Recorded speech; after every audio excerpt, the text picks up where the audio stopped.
Welcome to Connected from our Toowoomba studio. On the show, we have a local performer making some amazing music. We visit Emu Gully, catch up on multicultural issues and what's happening with artsworks. First, let's find out what's happening in town. Legendary Australian pop group The Seekers return to Brisbane for a special extra one-night-only performance as part of their Golden Jubilee tour on June 7 at the Brisbane Convention and Exhibition Centre. In case you missed pop sensation Guy Sebastian in Brisbane recently, he's playing at Jupiter's Theatre on the Gold Coast on June 9 with all the latest tracks off his album Armageddon. But don't be surprised if any remaining tickets get snapped up quickly. Competitors will be pushing the pedal to the floor at the 2013 Fuchs Winter Nationals set to be held at Willowbank Raceway over this long weekend. It's the largest championship drag race held outside of the US, with plenty of prize money on offer. Or you can go and enjoy a great day on the hill at the Ocean View Estate, unwind in the Vines event on June 9. It's surely a day not to be missed, with great food, wine, entertainment and great views all in one. And finally, a unique timeline living history and reenactment event will be taking place in Fort Lytton National Park this weekend. From the Roman legions through to the Vietnam era and everything in between. Immerse yourself in the sights and sounds of times gone past. With a long weekend coming up, there is simply no excuse not to get out and about and enjoy the various events going on around southeast Queensland. More events on our Facebook and website. But my first guest is a passionate Toowoomba resident and local councillor. He's committed to putting Toowoomba on the map. He is Councillor Jeff McDonald. How are you? Ashley, fantastic. Great to be with you and great to be on Connected. And wonderful to be here in Toowoomba City. Yeah, beautiful Toowoomba. Now, 2012 is when you came to local council. What is it that really drove you to come to be part of a local council? What was it you hoped you would be able to bring to the local authority? Yeah, it's interesting. I guess being raised and educated here, and obviously we have a family business that dates right back to 1901. So our family's been very heavily involved in the community, and local government is the closest to the community. It's the closest to the people as far as the levels of government are concerned, and I am passionate about Toowoomba. I think we've got a lot to offer for families. We've voted #1 in Queensland, in fact, for the most family-friendly city. So, you know, there's a lot to offer. I've got a passion for the region, and I share that passion with a lot of people. So, you know, there was an opportunity in local government to put my hand up, and our generation, or my generation, is certainly needs to step up, and that was probably one of the incentives. But certainly my passion for the region is probably undeniable. Now, you're certainly connected very heavily around community engagement work and around the sport tourism aspects within the city. What are the key objectives for you in this year? Yeah, look, we've got a number of objectives from Toowoomba Regional Council's perspective, but I guess from my portfolios of tourism and events and property services, if we touch on tourism and events, sports tourism is a key driver of not just our economy and not just the state, but indeed the nation, and we're seeing that right around the world. And we have some significant events taking place in our region, from cycling through to tennis, through to the professional bull riding, in fact, and also golf with the Queensland PGA. So we've got significant events that happen, but we also have the grassroots events, be it regional or state or national events as well. So sports tourism is one of those drivers I'm passionate about, because it's not just about the economy, it's about the social impact as well. It's about people coming together to enjoy an event, but it's also about the youngsters in our community going along, experiencing an event or a sport that they may not have thought of taking up, and they do. And one day they may excel. And in the event area too, I guess for the Greater Brisbane area, we'd think of Carnival of Flowers, but clearly there's so many things to see and do in Toowoomba. What's the best way for someone to actually experience it? Oh, look, undoubtedly the Regional Council website is the first stop that they should go to, which is just simply Google it, Toowoomba Regional Council, and the events are all up there.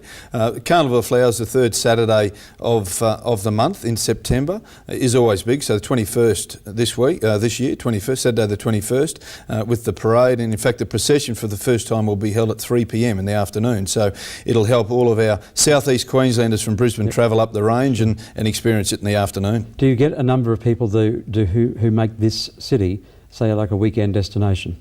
We do, and we're encouraging that even more. And through our sports tourism, but through Easter Fest, which is a phenomenal event. But Carnival of Flowers brings thousands of people and busloads of people to come out and experience not just the private gardens, but our public gardens. And they've been recognised internationally for being a significant player in attracting people, and hopefully then they stay overnight, which increases the yield, which is very important from the economy perspective. But it's great to see so many people enjoying our beautiful region. Absolutely. We look forward to featuring it more and more on the show. Thanks very much, Jeff. Pleasure, Ashley. Councillor Jeff McDonald joining us. Still to come, an enthusiastic muso and Stephen Denham, who performs a bit later. Stay connected.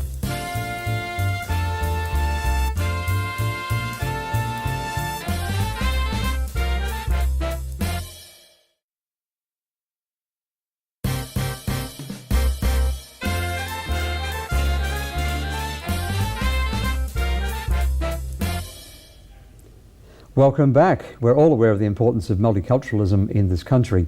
USQ is modelling this within the community. William Cornell is the manager for USQ Multicultural Centre, and he joins me. William, how are you? Good, thank you, Ashley. Great to have you on the show, and of course around a very important topic around multiculturalism. How good are we doing at multiculturalism in terms of embracing people from all around the world coming here, and not only at the university but within community? I think we're doing a fantastic job. The university has a lot of connections within the community and tries as much as possible to bring the community and the university together in the sense of having students and community organizations and people from the community all coming together, sharing particular programs, cultures, and from the various countries that our university students come from. I guess one of the really important ones would be Harmony Day, that really helps to, and I guess in some ways typifies what we're talking about. Yes, absolutely. It's an annual event that's been going on for the past 10 years, and it's become somewhat of an iconic event in Toowoomba. So we have a lot of the community people come out, and also our staff and students all come together for a short period of 2 hours. But within that 2 hours, it's a very explosive, energetic program, mainly made up of our students. And then we have some of our staff and community people get involved as well. Now, a student chooses to come to Australia. Why is it important that we actually really start to engage? What's it do for the person, and what's it do for the wider community?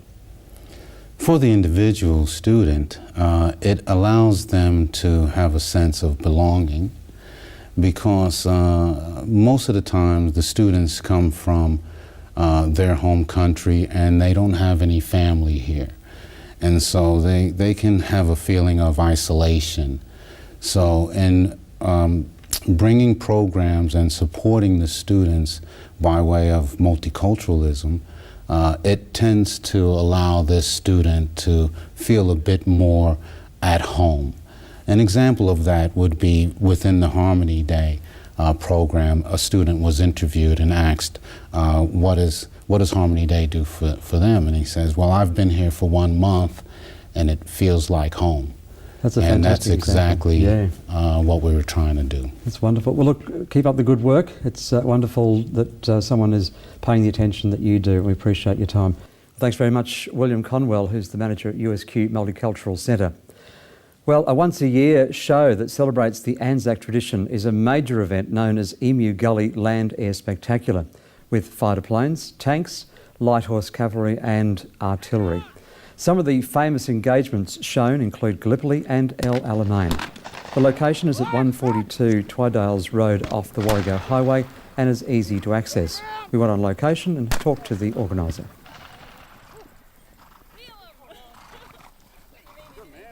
Form up in the troop line again. Bring them around troop line.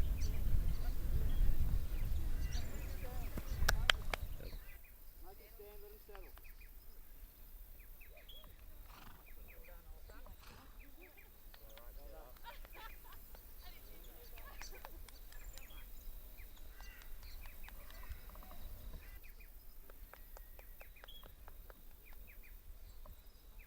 About 5 years ago, we've had an outdoor education centre here with an Anzac theme that's been running for about 18 or 19 years, but we've been collecting a lot of memorabilia and planes and tanks and thought there was a great opportunity to showcase our Anzac history. Is every engagement that Australia's been involved in showcased? Not every engagement, but we start out with the colonial time with the Boer War, Siege of Eland's River that we're doing this year, and World War I is a big focus on World War I, World War II and Vietnam are being covered this year. Do any war veterans come and see the demonstration, or do they have any involvement? Yes, we often have war veterans as special guests here and interview them on the day and get their perspective on what it was really like.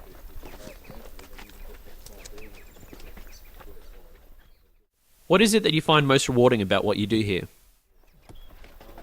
Well, I'm passionate about our Anzac heritage. It's an important part of who we are as Australians. I think it's a great uniting theme, and I'm keen to see the traditions and the heritage portrayed and demonstrated as we do here. What do you believe are the highlights of the show, or what are some of your personal favourites? The aerial displays showing the old planes in action are a great highlight, as are the light horse, and it's all good. And we make sure we don't glorify war here, but we do like to encourage people to remember and respect the heroism of all the protagonists, not just the Australians, but the Germans, the Turks, and all those that are involved in conflicts. When is the show available to the public? It's in the weekend in May. The weekend after Mother's Day is traditionally the weekend that we have it. Barry Rogers there at Emu Gully, and a fantastic story and a fantastic event. Well, something else that's quite fantastic is Artsworks, and the person behind it, manager Rebecca Scollin. How are you, Rebecca? Very well, thank you. That's great. Well, Artsworks, I guess in Toowoomba and more broadly in the wider community, it's known for Shakespeare in the Park, I guess, and some other events that are held at USQ. What is Artsworks? Essentially, we operate as a production house, I guess you'd say, in the university, where we produce a range of different creative and cultural events throughout the year, really for the public to enjoy and often to showcase the talents and the skills of the students who are doing a Bachelor of Creative Arts degree at USQ. Why is it important for a university to have that kind of connection with the community?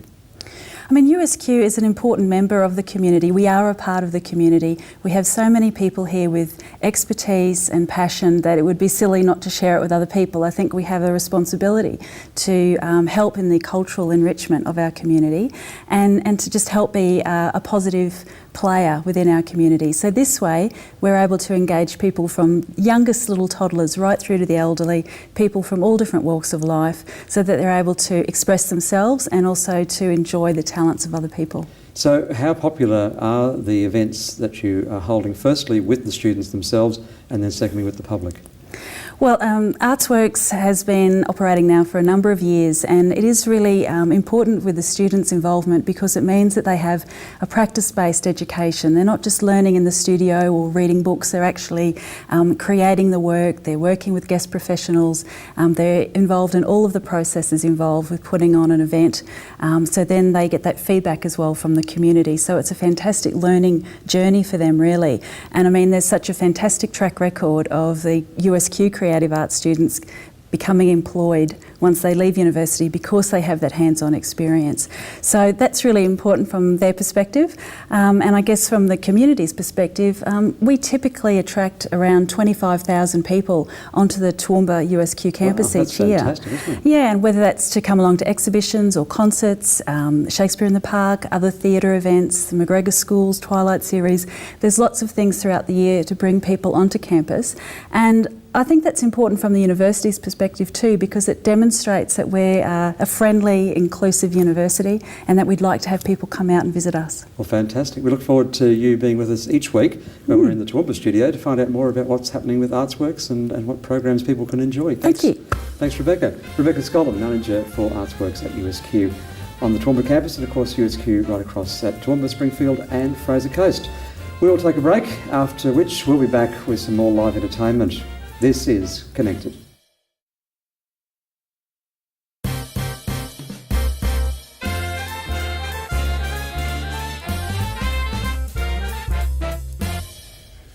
Welcome back. My next guest is about supporting emerging artists with the ability to perform. Local artists are certainly grateful for his support, and it's Robert Sidor. How are you? Oh, good, thanks, Ashley. How are you? Great, and certainly wonderful to see someone who's stepping up and helping emerging artists, because it's pretty tough, isn't it, when you're trying to get a start? Absolutely. I've been there, and since 1987, actually my first band I worked for was Divinals, and Chrissy Amphlett, rest in peace, she's left us now. Yes. And we know all about how hard it is, and it's a long way to the top, certainly for a lot of musicians. These days, it's probably a lot easier with social media and the technology behind them to get their name out there, but there's just so many musicians too that need a bit of attention. But the reality is you can have all those toys to play with and get your name out there, but you've got to have a show, and you're helping them. How are you doing that? Well, since the floods, I needed an outlet for myself after I lost my job, so I started investing in music equipment. Actually, a band had asked me if I had any PA gear because I was working for a company that didn't have a good reputation in town, and I thought I'd do the right thing for local people, and a lot of them are my friends, and I get to meet new friends from interstate and Brisbane and so forth. The first thing was having good cheap sound, because the venues don't pay a lot, or a lot of the gigs are door deals where they have the attendance and costs come out of the people attending. So I've tried to keep the costs down, not so much as a cutthroat anyone in town, because a lot of the other sound guys are personal friends, and we try and all get along. To support across the industry. But, yeah, absolutely. But I guess that local artists really appreciate the fact that you're willing to keep the cost reasonable, or even, and I understand sometimes you even really help them out by just giving them the gear to work with and look for a donation. Yeah, that's right. I do a video of nearly every performance, and the footage is always available for the bands to cut into individual songs and get out there on YouTube with fairly decent audio, better than the little phones videos out there. Also, are you cutting that up, or do you give them the full file? I used to cut them up, but it was really time intensive. I just do mostly compilations of days, and when you're doing 5 to 7 bands in some days, you give everyone one song and a few crowd shots, and put it into a little compilation video, which is really, really special for the community to hold on to. I recently did St Patrick's Day in Toowoomba, so I went to the church, got the Caledonian band with the bagpipes and the whole march, and then a bit of celebration at the pub, and then upload that to YouTube, so for the community. So you're finding a lot of the bands that are approaching you are those who are writing their own songs, or are they doing covers, or what's the trend? The trend is, well, I do a lot of hardcore for the young fellows. There's a lot of new and emerging artists that need an outlet, so I do a lot of private shows. Not so many covers, it's all pretty much originals, and it surprises me how much talent is out there. A lot of them have left school or still in school, and have already formed bands where we just couldn't do it 20 years ago. There wasn't the equipment and the money for it. So if people want to find out more, how do they get in touch with you? Just look up Rob Sidor on Google. RJ Sound is my moniker, and we're a local Toowoomba sound hire company. Well, thank you very much for doing what you're doing to help the emerging artists, and it's wonderful that you're putting that time and effort into it. So all the best with the future, what you're doing. It's always a pleasure. Thanks, Rob. Thanks, Ashley. Well, time for some local entertainment. Stephen has been performing since 2003 and is currently working on a debut album with his band, the Super Friends. On the show, he goes solo. Here's Stephen Denham.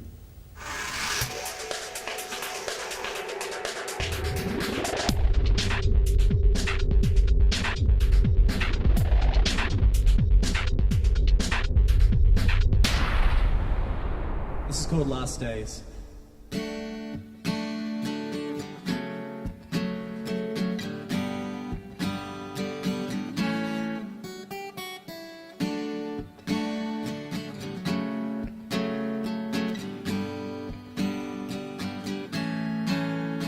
My love and I could both feel the sense of dread impending, and we knew that it was something that we could never change, because we both knew that this government's days were numbered.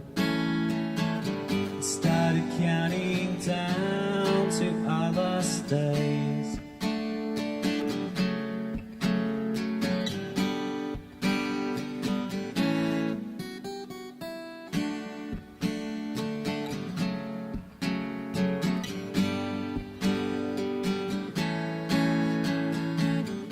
My love breaks down as I lay down beside her, and run my fingers across her face, because we both knew that our summer heat days were numbered. Started making plans for our escape.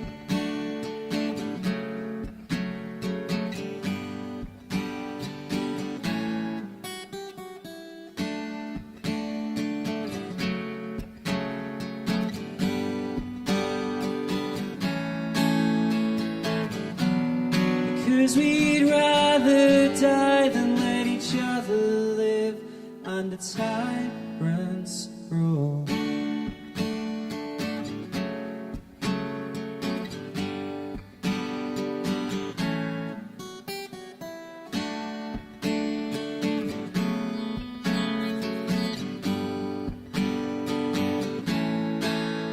My love and I could both feel the sense of dread impending, and we knew that it was something that we could never change, because we both knew that this government's days were numbered, and started counting down to our last days.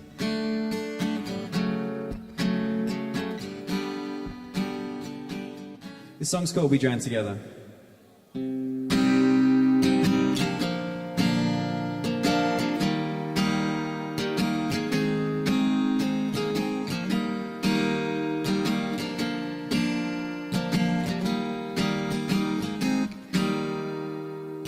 Splintering, the hole is cracked, it slid into its time. We face the fact that we're sinking. The rats, they were first to go. They had a sense, they always seem to know about these things.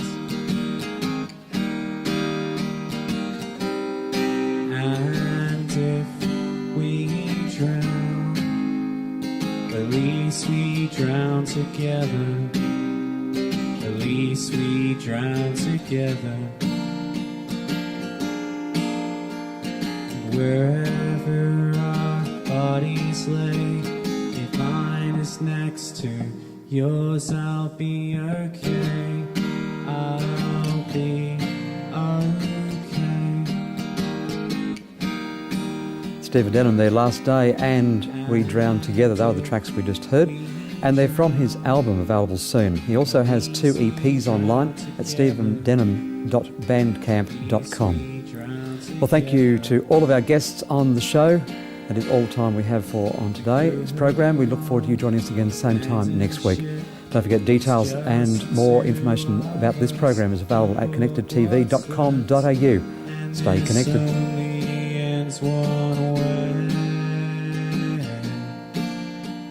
Rest sure, we jump overboard.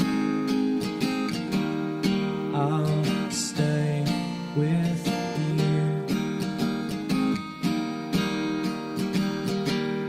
I'll stay with you. Thank you.